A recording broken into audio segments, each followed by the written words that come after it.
Personally, I took the oath for the first time in 1983 when I enlisted. I did it again in 1987 when I graduated from officers training school. Now, many of the oaths of office are similar, and they're defined by law, but they all have wording close to, but it's only the military and law enforcement personnel who have the means to fulfill their oath. More important, none of the oaths are sworn to support a specific party or individual or official. We are only beholden to the Constitution. While we're sworn to obey orders and uphold the Constitution, most importantly, we are duty-bound to think.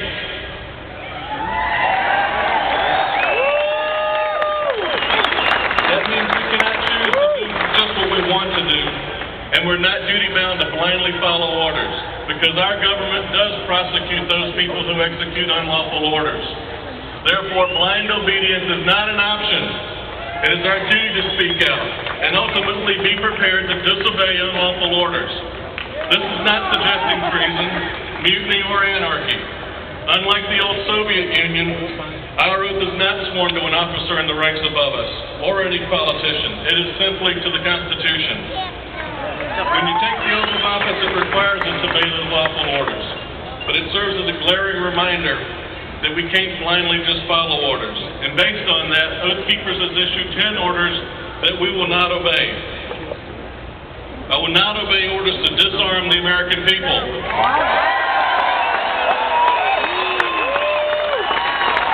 We will not obey orders to conduct warrantless searches of the American people. We will not obey orders to detain American citizens as unlawful enemy combatants or subjects of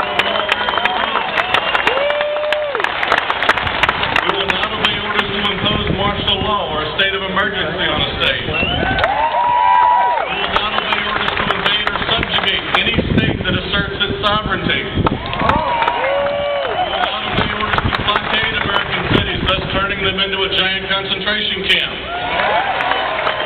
We will not obey orders to force American citizens to any form of detention camp under any pretext.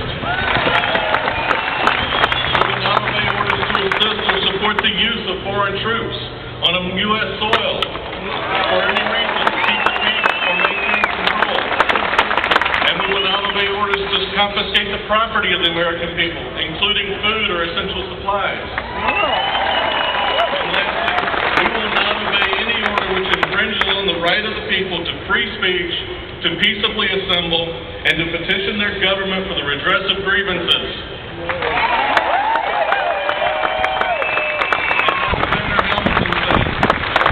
Enthusiasm and liberty that makes human nature rise above itself through acts of bravery and heroism, while unlawful orders disrespect the thousands of Americans who made the ultimate sacrifice for liberty and the Constitution.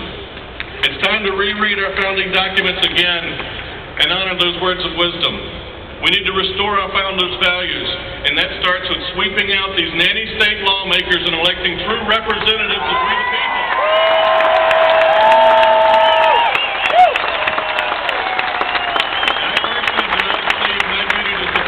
The Constitution ended when I took off my uniform. Following General Washington's example, the sunset of one's military career should be the dawning of political activity, not just by continuing the vote, but being involved, volunteering, campaigning, or becoming a candidate in the process. Upholding our oath means active participation.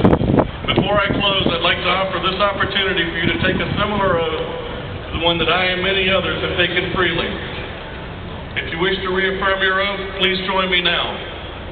If you're able, stand proudly where you are, raise your right hand, and state your name when I say mine, and take this oath with me. I, Larry Gamble, do solemnly swear or affirm that I will support and defend the Constitution of the United States against all enemies, foreign and domestic. That I will bear true faith and allegiance to the same. And that I take this obligation freely.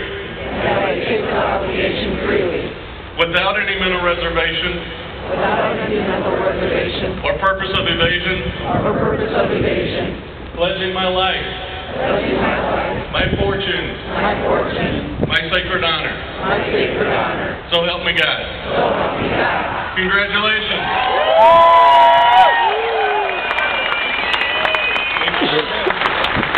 I ask you to be true to your oath. Get involved. Join the local grassroots groups that are about. Be active in the political process and hold our lawmakers accountable. And also spread the word about Oathkeepers. And as we approach our elections, I ask you to look past the campaign rhetoric. See if you can find a track record of knowledge, courage, and actual devotion to duty in their office. Then ask your candidates these 4 questions. Do they know the Constitution? Do they have the courage to follow it? Will they step up and speak out to protect the rights and defend the Constitution? And lastly, do they have the integrity to keep their promises? Any candidate who cannot answer that with a strong, unequivocal yes doesn't belong in office. Make them deserve to win again. And I hope you have found good candidates to replace these unconstitutional, weak people. Finally, I remind you that after the election, they become your employee, and you must hold them accountable. Thank you, and God bless America.